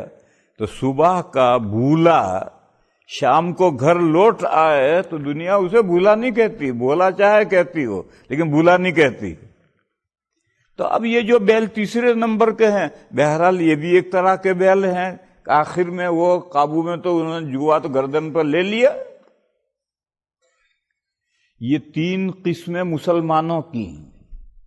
یہ جو بیلوں کی میں نے 3 قسمیں بیان کی یہ مسلمانوں کی ہے. فرسٹ کلاس مسلمان وہ پہلا ہے کہ ذرا اشارہ پایا کہ فوراً انہوں نے ذمہ داری لے لی اور اللہ کے دین پر، اللہ کی شریعت پر پوری طرح سے عمل پیرا ہو گیا. پھر دوسرا نمبر کا مسلمان ہے، پھر تیسرے نمبر کا مسلمان ہے، یہ آخری درجے کا مسلمان ہے. اور ایک چوتھا بیل وہ ہے کہ کچھ بھی کر لو، ڈانٹ لو، جھٹکے دے لو، پھٹکے مار لو، کچھ بھی کر لو، مگر وہ اکڑے کھڑے ہیں، وہ گردن جھکانے کے لیے تیار ہی نہیں. ان بیلوں کو کیا کریں گے؟ سلوٹر ہاؤس میں بھیجیں گے. خامخواہ گھاس کیوں کھلائیں گے؟ یہ سلوٹر ہاؤس جہنم ہے. یہ ان کافروں کے لیے کہ جو کسی طرح سے جوا اپنے گردن پر لینے کے لیے تیار ہی نہیں، تو ان کو جہنم میں بھیجا جائے گا. اور کہاں بھیجیں گے؟ جنت میں جا کر کیا کریں گے؟ اس کے جانے کے تو اہل ہیں ہی نہیں، تو ان کو لا محالہ اس کو سلوٹر ہاؤس میں بھیجیں گے. اللہ نے جہنم اسی لیے بنائی. میرے بھائیوں، یہاں ایک مضمون سمجھو. جنت ایمان کا صلہ ہے اور جہنم کفر کی سزا ہے. اور ایمان کنٹینیوس حقیقت ہے. نماز روزہ 5 منٹ میں نماز ختم، 12 گھنٹے میں روزہ ختم، 5 دن میں حج ختم. لیکن ایمان نہیں ختم ہوتا، وہ تو کنٹینیوس حقیقت ہے. اگر ایک لمحے کے لیے ایمان نہ رہے تو پچھلا کرا کرایا سب گیا. اور جنت ایمان کا صلہ ہے، اور ایمان جب کنٹینیوس حقیقت ہے تو جنت بھی ابدی اور دائمی ہے، وہ ہمیشہ رہے گی. اور جہنم یہ کفر کی سزا ہے، اور کفر بھی، بے ایمانی بھی، کفر بھی، یہ بھی کنٹینیوس ایک حقیقت ہے. اگر ایک لمحے کے لیے ایمان آ جائے تو اس سے پہلے کی کفر کی حالت گئی. مسلم شریف میں حدیث ہے، الاسلام یہدم ما کان قبلہ، مسلمان ہوتے ہی اس سے پہلے کی سب حالت ختم. تو کفر کنٹینیوس حقیقت ہے، تو جہنم بھی ابدی ہے. جو جہنم میں جائے گا کافر، وہ ہمیشہ ہمیشہ کے لیے رہے گا اس میں. لہذا اس مسئلے کو سمجھ لینا چاہیے. بعض لوگ ہیں جو یہ ضرورت سے زیادہ پڑھے ہوئے ہیں، قرآن و حدیث پڑھے ہوئے نہیں ہیں، لیکن یہ تو علم ضروری ہے. قرآن و حدیث تو ضروری علم، وہ نہیں پڑھے ہوئے، اس سے زائد پڑھے ہوئے ہیں، بہت کچھ ڈگریاں رکھتے ہیں. ان کے خیالات ہیں کہ جہنم ایک وقت کے بعد ختم کر دی جائے گی، اور کہیں گے کہ جنت ختم کتنا کر، جنت تو چلے گی، جنت تو ہمیں چاہیے، لہذا وہ تو ہمیشہ چلے گی، جہنم ختم کر دی جائے گی۔ یہ رانگ آئیڈیا ہے۔ جنت جزا ہے ایمان کی، اور ایمان کنٹینیوس حقیقت ہے تو اس کی جزا بھی کنٹینیوس ہے، اور جہنم سزا ہے کفر کی، اور کفر کنٹینیوس حقیقت ہے تو اس کی سزا بھی کنٹینیوس چلے گی۔ پھر مومن میں ایمان کے علاوہ اچھے اعمال بھی ہیں، برے اعمال بھی ہیں۔ ہم اللہ کے فضل سے اچھے اعمال بھی کرتے ہیں، اور ہماری زندگیوں میں بہت سے برے اعمال بھی ہیں۔ اسی طرح کافر، اس کی زندگی میں بھی اچھے اعمال بھی ہیں، برے اعمال بھی ہیں۔ تو یہ جو مومن کے اچھے اعمال ہیں، ان کا بدلہ اس دنیا میں نہیں ہے، اس کا بدلہ جنت میں جائیں گے، اور یہ اچھے اعمال ایمان کے تابع کر دیے جائیں گے، کیونکہ ایمان اور اچھے اعمال ایک جنس سے ہیں۔ تو جب ہم جنس ہیں تو یہ اچھے اعمال ایمان کے تابع ہو جائیں گے، اور تا ابد اس کا صلہ جو ملے گا، ہم نے 5 منٹ میں نماز پڑھی، اس کا صلہ جنت میں ملے گا، دنیا میں نہیں۔ اور جنت میں جب صلہ ملے گا تو وہ صلہ تا ابد استعمال کرے گا۔ اور مومن کے جو گناہ ہیں، وہ گناہ ایمان کے تابع نہیں کیے جا سکتے، کیونکہ خلاف جنس ہے۔ گناہ ایمان کے تابع کیسے ہوگا؟ ایک حدیث شریف میں ہے کہ جب آدمی زنا کرتا ہے تو اس کے دل میں سے ایمان نکل کر اس کے اوپر چھتری کی طرح سے سایہ فگن رہ جاتا ہے۔ ایمان کی حالت میں زنا کیسے کرے گا؟ جب زنا کرتا ہے تو دل میں سے ایمان نکل کر کے اس کے سر کے اوپر چھتری کی طرح سے سایہ فگن رہتا ہے، چلا نہیں جاتا ہے۔ پھر جب وہ زنا سے لوٹتا ہے تو ایمان واپس آتا ہے۔ اس سے معلوم ہوا کہ ایمان میں اور برائی گناہوں کے اندر ہم جنس نہیں ہیں، خلاف جنس ہیں۔ پس مومن سے جو گناہ ہو جاتے ہیں اس کی سزائیں 4 دنیاؤں میں ملتی ہیں۔ ہماری یہ دنیا، قبر کی دنیا، میدان قیامت کی دنیا، اور آخرت میں جہنم، یہ 4 دنیا ہیں۔ ان مومن کے گناہوں کی سزائیں یہاں ملتی ہیں۔ اب مومن نے گناہ کیا بہت ہلکا پھلکا، تو اسی دنیا کے اندر کانٹا چبھ گیا، کانٹا چبھا، اس کا گناہ معاف۔ حدیث شریف میں یہ ہے کہ آدمی کے جیب میں کوئی چیز تھی، پہلے جیب آستین میں ہوتی تھی، اب ہماری سمجھ میں نہیں آتا کہ آستین میں جیب کیسے ہوگی۔ جیسے آج سے 500 سال پہلے یہ اگر آپ کہیں کہ ایک زمانہ آئے گا کہ جیب سرین میں ہوگی، تو لوگ کہیں لا حول ولا قوت الا باللہ، سرین میں جیب کیسے ہوگی؟ اب سب کی سرینوں میں جیب ہے۔ تو ایسے پہلے آستین میں جیب ہوتی تھی، تو آستین کی جیب میں سے ایک مال گر گیا، بڑا افسوس ہوا، تو کئی گناہ معاف ہو گئے۔ قرآن کریم میں ہے ان الحسنات یذہبن السیئات، برا نیکیاں کی تو برائیاں گئیں۔ تو مومن کے بہت سے گناہوں کا کفارہ تو اسی دنیا میں ہو جاتا ہے، اور دنیا میں سزا مل گئی، آگے معاملہ صاف۔ اور اگر دنیا میں سزا نہیں ملی تو پھر آگے قبر میں سزا ملتی ہے۔ دیکھو میرے بھائیو، ہم نے جو سنا ہے کہ قبر کا عذاب برحق ہے، تو قبر میں صرف عذاب ہی عذاب نہیں ہوتا ہے، گنہگاروں کے لیے قبر کا عذاب برحق ہے، اور اللہ کے نیک بندوں کے لیے تو قبر کی راحتیں برحق ہیں۔ اور قبر اس مٹی کے گھڑے کا نام نہیں ہے، قبر ہماری دنیا اور آخرت پھر فی الحال موجود ہے، ان دو دنیاؤں کے بیچ میں برزخ اور آڑ ہے، اس کا نام ہے قبر۔ کیونکہ عام مسلمان قبر کا لفظ ہی سمجھ سکتے ہیں۔ تو قبر کی زندگی میں جانے کے بعد میں نیک بندہ ہے تو راحتیں ہیں۔ ابھی میں نے حدیث سنائی تھی کہ جنت کی طرف ونڈو کھول دیا جاتا ہے۔ تو اگر گنہگار مومن ہے تو اس کو قبر کی زندگی میں سزا ملے گی، اور قبر کی زندگی میں سزا سے معاملہ ختم ہو گیا تو آگے پھر کوئی سزا نہیں۔ حضرت شاہ ولی اللہ صاحب علیہ الرحمہ نے حجت اللہ میں ایک حدیث لکھی ہے۔ نبی پاک صلی اللہ تعالی علیہ وسلم نے فرمایا کہ میری امت کا زیادہ تر عذاب قبر میں نمٹ جائے گا۔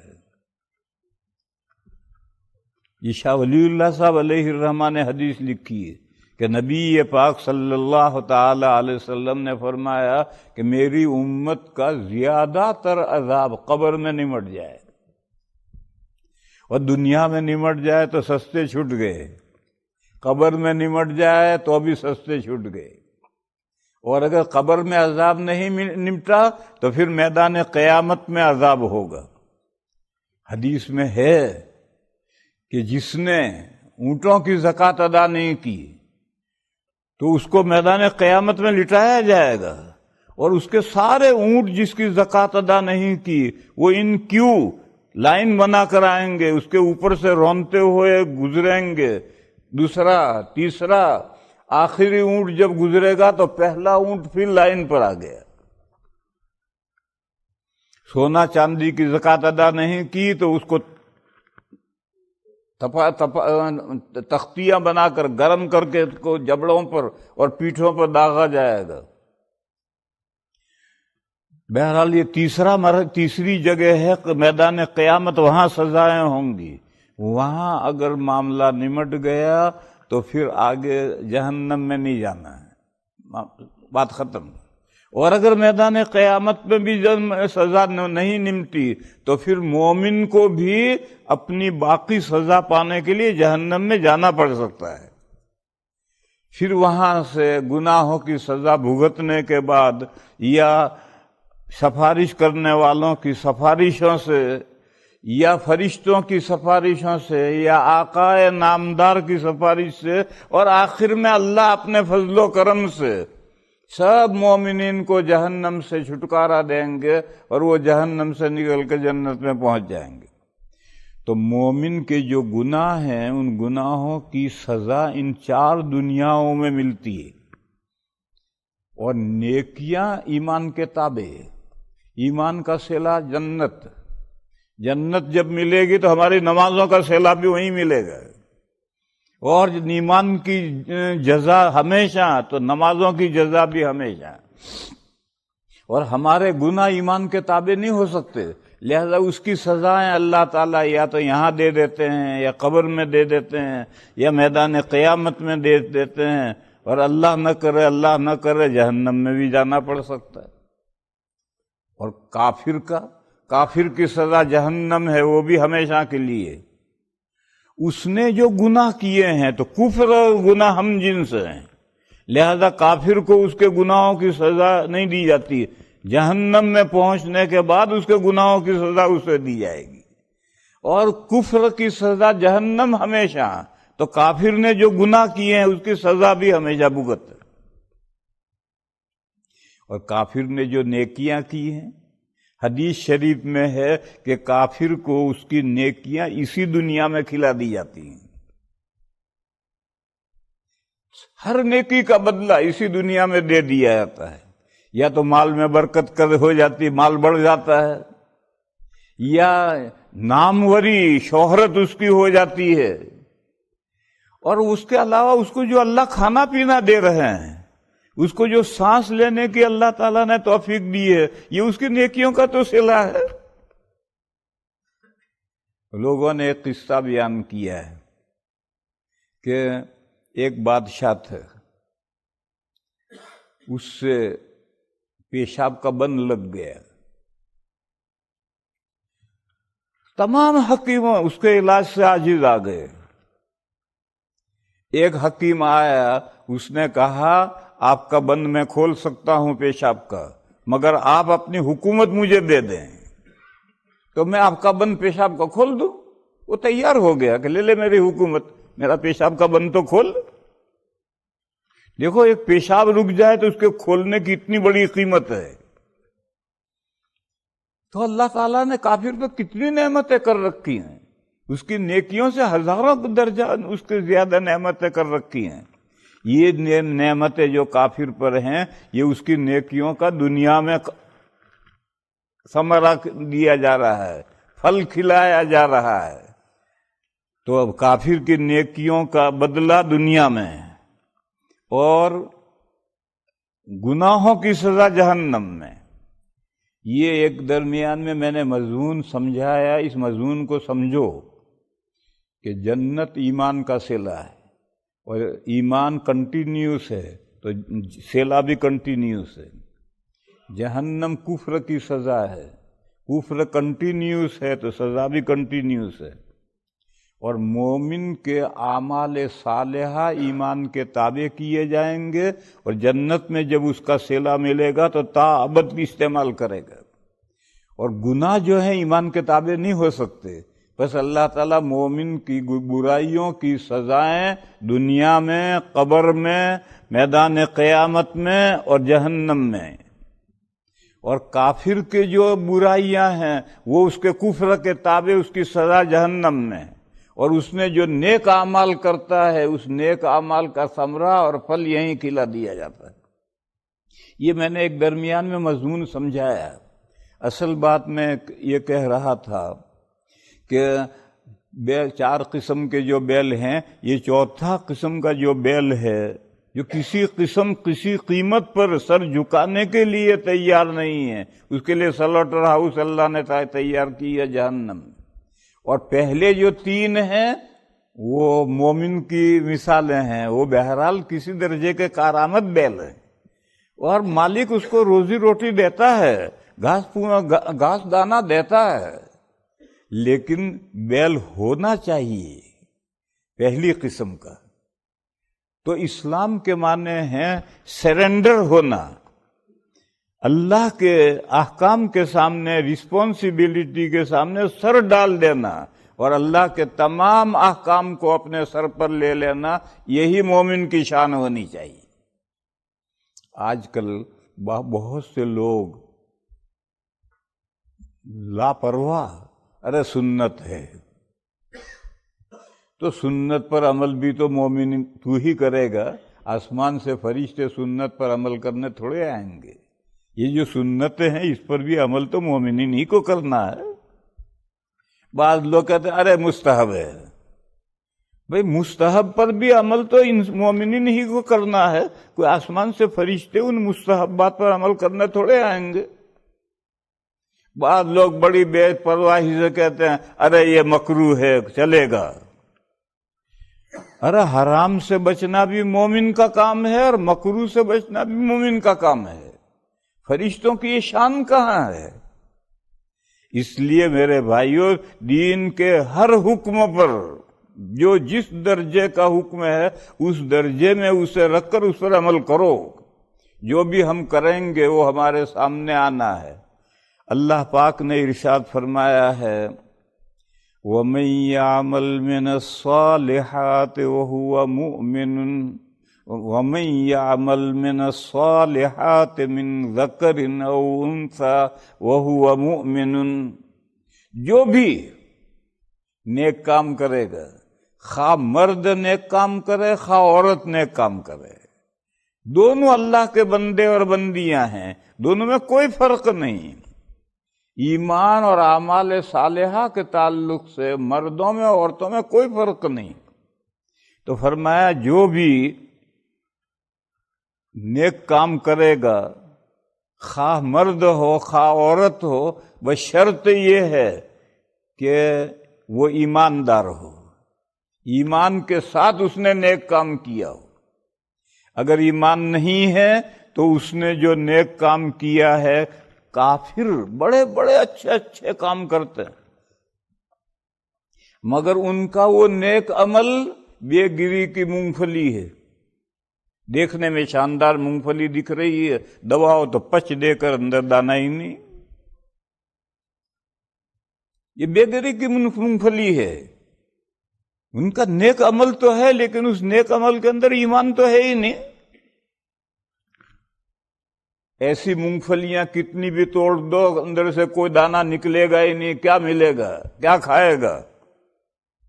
اس لیے شرط لگائی وَهُوَ مُؤْمِنٌ، نیک عمل کرنے والا، خواہ وہ مرد ہو خواہ عورت ہو، اس نے ایمان کی حالت میں نیک عمل کیا ہے تو اس کو دو صلے ملیں گے، ایک صلہ دنیا میں ملے گا، ایک آخرت میں ملے گا۔ اسی کو سمجھنا ہے۔ دنیا میں کیا ملے گا؟ حیات طیبہ ملے گی، ویری بیسٹ لائف،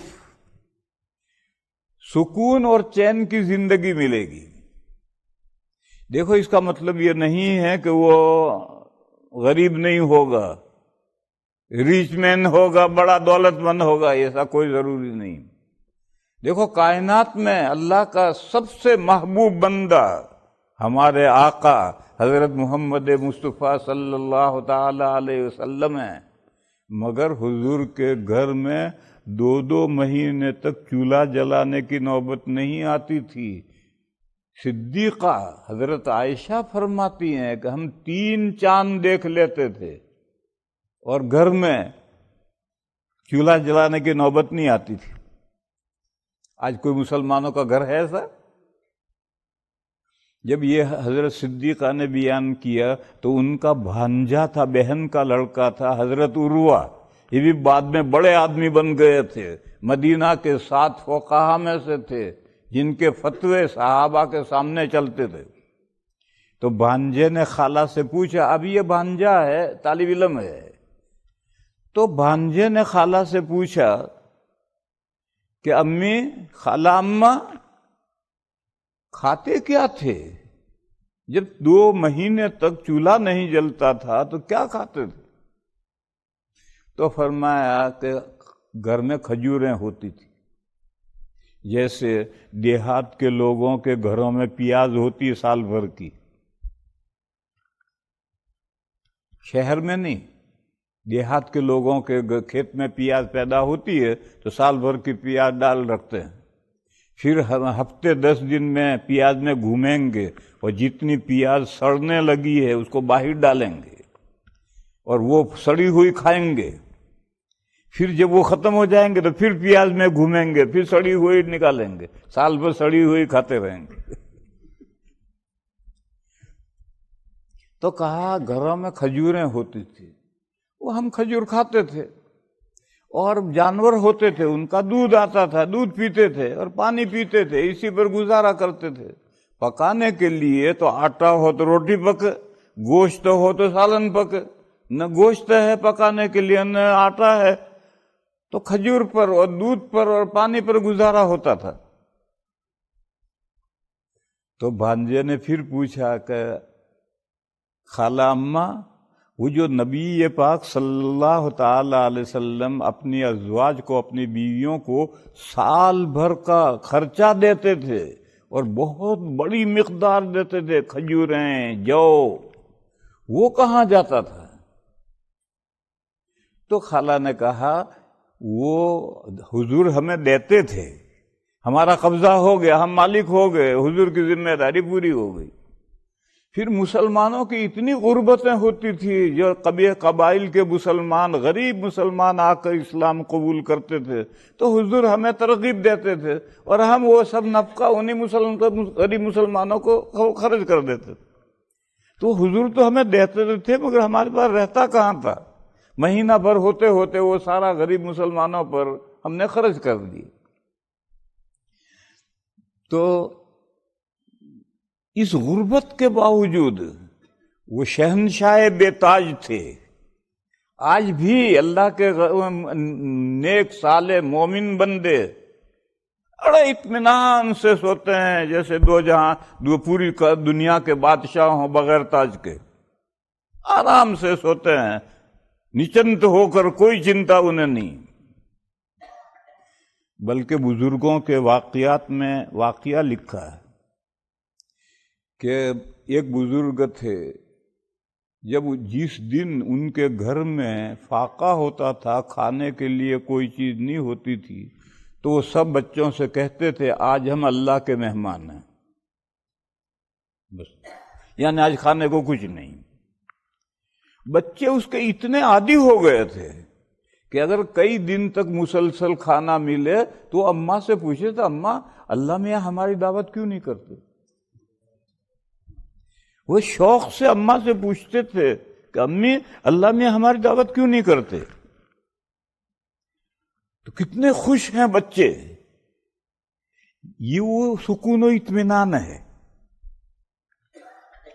اور دوسرا بندہ وہ ہے کہ دولت کا ڈھیر ہے، گننے کی فرصت نہیں ہے، مگر رات کو خواب آور گولی کھاتا ہے تو نیند آتی،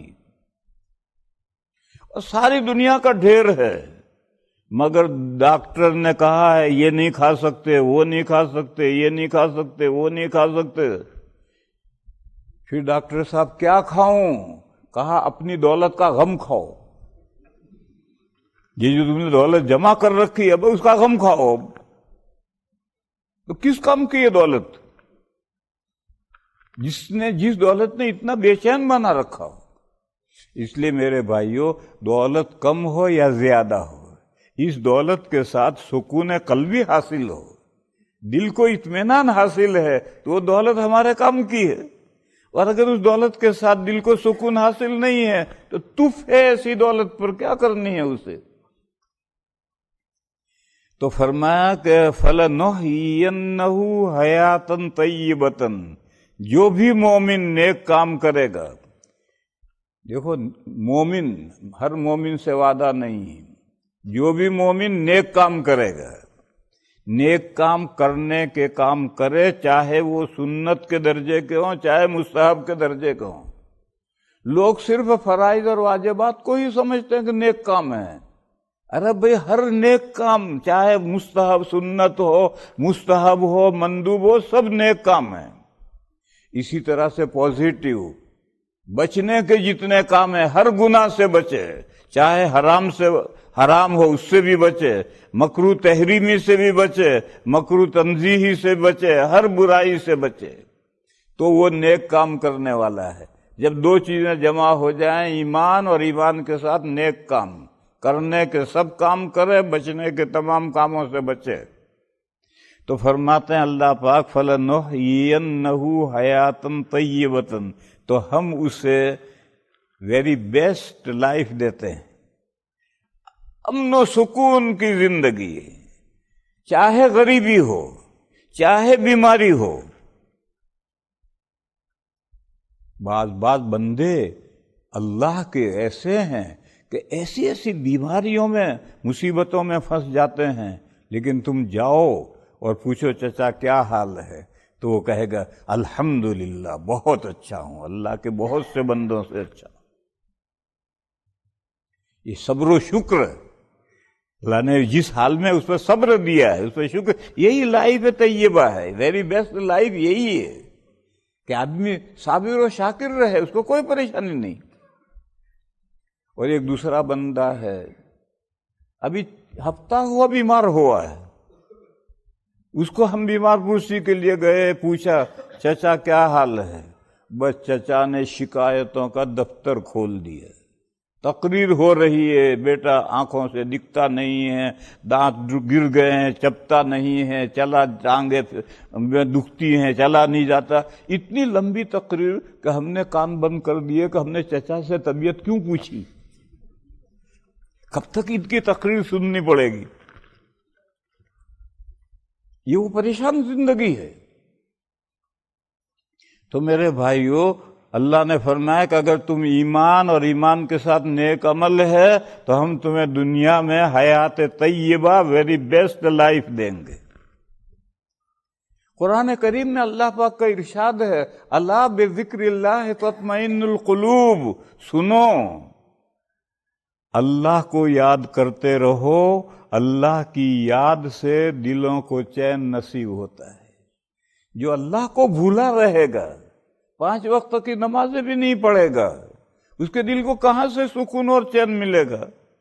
اللہ کے دل کو سکون اور چین تو مال سے نہیں ملتا، اللہ کی یاد سے ملتا ہے۔ دوسرا صلہ آخرت میں، وَلَنَجْزِيَنَّهُمْ أَجْرَهُمْ بِأَحْسَنِ الَّذِي كَانُوا يَعْمَلُونَ، فرمایا کہ انہوں نے جو بہترین کام کیے ہیں، وہ جو نیک عمل ہے وہی بہترین کام ہے۔ ان کا جو نیک عمل ہے، جو انہوں نے بہترین کام کیے ہیں، ان بہترین کاموں کا صلہ ہم آخرت میں دیں گے۔ دنیا میں ایمان اور عمل صالح کا صلہ کی امید نہیں رکھنے کی۔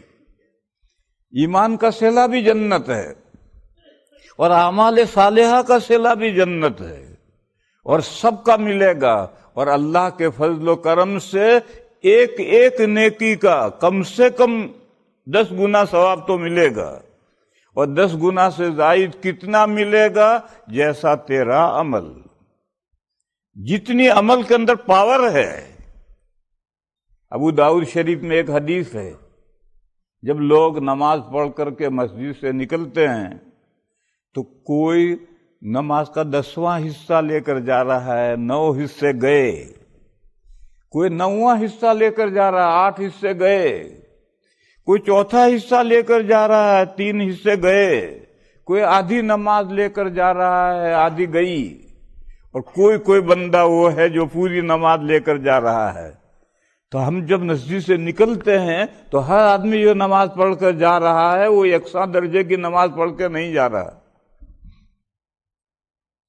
لہذا عمل میں جیسا پاور ہے، طاقت ہے، اس کے اعتبار سے 10 گنا سے آگے اللہ جانے کتنا ملے گا، اور کم سے کم 10 گنا تو ملے گا، مگر یہ اجر ملے گا آخرت میں، دنیا میں نہیں۔ کیوں؟ اگر اللہ تعالیٰ دنیا میں بھی جب نماز پڑھ کر کے ہم نکلیں تو دروازے پر 4 لڈو ہمارے ہاتھ میں آ جائیں تو ہم کھاتے کھاتے گھر جائیں، ایسا کیوں نہیں ہے؟ اگر ایسا ہوگا تو مومن کا نقصان ہوگا۔ یہ جو 4 لڈو ملیں گے وہ تو گھر جاتے جاتے ختم ہو جائیں گے، اور اس نماز جو پڑھ کر تو جا رہا ہے، اس کا جب جنت میں صلہ ملے گا تو تا ابد چلے گا۔ تو اگر مومن کو اس کے نیک کاموں کا بدلہ دنیا میں دے دیا جائے تو اس کا نقصان ہے۔ یہ مضمون قرآن کریم میں ہے، وَلَا نُضِيعُ أَجْرَ الْمُحْسِنِينَ وَلَأَجْرُ الْآخِرَةِ خَيْرٌ لِلَّذِينَ آمَنُوا وَكَانُوا يَتَّقُونَ۔ آخرت کا جو اجر ہے، بدلہ ہے، یہ مومن کے لیے، متقیوں کے لیے، نیک کام کرنے والوں کے لیے بہتر ہے۔ اس لیے اللہ تعالیٰ نیک کاموں کا صلہ دنیا میں بدلہ نہیں دیتے۔ ہاں، دیکھ کے 4 چاول دادا کو چکھائے جاتے ہیں، شادی ہے، دیگ پک رہی ہے، سب لوگ بیٹھے ہوئے ہیں، جب دیگ پکنے کے لیے آتی ہے تو ایک چمچہ پلیٹ میں نکالتے ہیں، دادا دیکھنا نمک مرچ کیسا ہے۔ اب سارے مجمع کو پلیٹ میں ایک ایک چمچہ نہیں دیا جاتا، اگر سب کو دو گے تو دیگ ختم ہو جائے گی، وہ تو دادا ہی کو دیا جائے گا۔ بس اللہ تعالی اپنے بعض بندوں کو دنیا میں ان کی نیکی کی برکت پہنچاتے ہیں، اجر نہیں، اجر تو جنت میں جا کر ہے، لیکن برکت نیک اعمال کی ہوتی ہے۔ یہ رونگے کا دیکھ کے 4 چاول ہیں جو دنیا میں اللہ تعالیٰ چکھا دیتے ہیں، باقی اصل بدلہ تو آخرت میں۔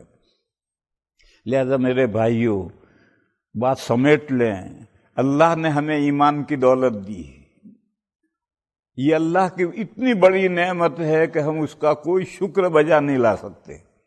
اس کا شکر بجا لانے کے ایک ہی راستہ ہے، اللہ تیرا شکر، اللہ تیرا شکر، اللہ تیرا شکر، یہ راستہ نہیں ہے۔ میں راندیر میں جب مدرس ہو کر گیا تو ایک مسجد ہے کسائے واڑ، اس کسائے واڑ مسجد میں نے کمرہ کرائے پر لیا تھا۔ اس مسجد میں سب قصائی نماز پڑھتے ہیں، میں پالن پور کا ہوں، اس طرف صورت میں پہلی مرتبہ گیا تھا۔ تو اس مسجد میں نے دیکھا کہ ہر آدمی السلام علیکم السلام علیکم، ہر آدمی. تو میرے سمجھ بھی نہیں آیا کہ بھی یہاں یہ مسلمانوں میں کیا نئی چیز ہے، ہر ایک کیوں کر رہا. تو نیا نیا تھا. کچھ دنوں کے بعد میں جب لوگوں سے جان پہچان ہوئی تو میں نے پوچھا کہ بھئی یہاں یہ نماز سلام کے بعد ہر آدمی یہ کیا کرتا ہے؟ تو کہا یہ توبہ کرتے ہیں، اللہ میری توبہ، اللہ میری توبہ، اللہ میری توبہ. میں نے کہا یہ کیسی توبہ ہے؟ مسجد سے نکل کے تو بیڑی جلاتا ہے. تو میرے بھائیو یہ کوئی توبہ نہیں ہے، کوئی شکر نہیں ہے. شکر کیا ہے کہ جو ہم کو اللہ نے ایمان کی توفیق دی ہے اس ایمان کے تقاضوں پر ہم اپنی زندگی کو ڈھالیں. تو بغیر زبان سے بولے اللہ کا شکر ہے. اور اگر ہم اپنی زندگی کو ایمان کے تقاضوں پر نہ ڈالیں تو کتنا ہی یوں کریں وہ توبہ نہیں ہے، کتنا ہی ہم اللہ تیرا شکر اللہ تیرا شکر، وہ شکر نہیں ہے. اس لیے میرے بھائیوں اللہ تعالیٰ سے دعا کرو، ہمت رکھو، کوشش کرو کہ جو اللہ نے ہمیں ایمان کی دولت دی ہے اس کے تقاضوں کو ہم پورا کریں اور نیک اعمال اختیار کریں، کرنے کا ہر کام کریں، برائی سے بچنے کے ہر کام سے بچیں. تو دنیا میں بھی امن و سکون کی زندگی ملے گی، ویری بیسٹ لائف ملے گی، اور آخرت میں بھی ہمارے اعمال صالحہ کا اجر ملے گا. بس یہ گویا ایک نصیحت ہے کہ ایمان کے تقاضوں پر پڑھنے کی کوشش کرو. دیکھو ارادہ، پختہ ارادہ کر لے کہ مجھے یہ کرنا ہے تو پھر دنیا میں کوئی کام مشکل نہیں. اور تو ہی نہ چاہے تو باتیں ہزار ہیں کہ میری ملازمت ہے اس کی میں داڑھی نہیں رکھتا، میری ملازمت جاب ہے یا شاپ ہے اس لیے میں نماز وقت پر نہیں پڑھ سکتا. یہ تو ہی نہ چاہے تو باتیں ہزار ہیں، اور تو چاہے گا تو سب کچھ صحیح ہے. وآخر دعوانا ان الحمدللہ رب العالمین. درود شریف پڑھو بھائی، دعا کریں. اللہم صلی وسلم وبارک علی سیدنا ومولانا وحبیبنا وشفیعنا محمد وعلی آلہ وصحبہ اجمعین. یا الہ العالمین ہماری حسنات کو قبول فرما، ہماری نیکیوں میں برکت پیدا فرما. یا اللہ ہمیں دنیا میں بھی بھلائیاں عطا فرما، آخرت میں بھی بھلائیاں عطا فرما، اور جہنم کے عذاب سے ہماری حفاظت فرما. اے میرے مولا تو نے اپنے فضل و کرم سے ہمیں ایمان کی دولت دی ہے. اے میرے مولا اس ایمان کے تقاضوں پر چلنے کی تو ہمیں حوصلہ اور ہمت عطا فرما. یا اللہ ہماری کوتاہیوں سے درگزر فرما، ہمارے بیماروں کو شفا عطا فرما، ہمارے پریشان حالوں کی پریشانیاں دور فرما. یا اللہ اس مسجد کو اور اس ملک کے تمام مساجد کی حفاظت فرما. اللہ کے اے میرے مولا تیرے بندے جو مومنین ہیں، چاہے وہ نام کے مومنین ہیں، میرے مولا ان کو سچا پکا مومن بنا، ان کو اعمال صالحہ کی توفیق عطا فرما. میرے مولا ہماری مغفرت فرما، ہمارے ماں باپ کی مغفرت فرما، اور تمام مسلمان مردوں کی اور مسلمان عورتوں کی مغفرت فرما. سبحان ربک رب العزت عما یصفون وسلام علی المرسلین والحمد للہ.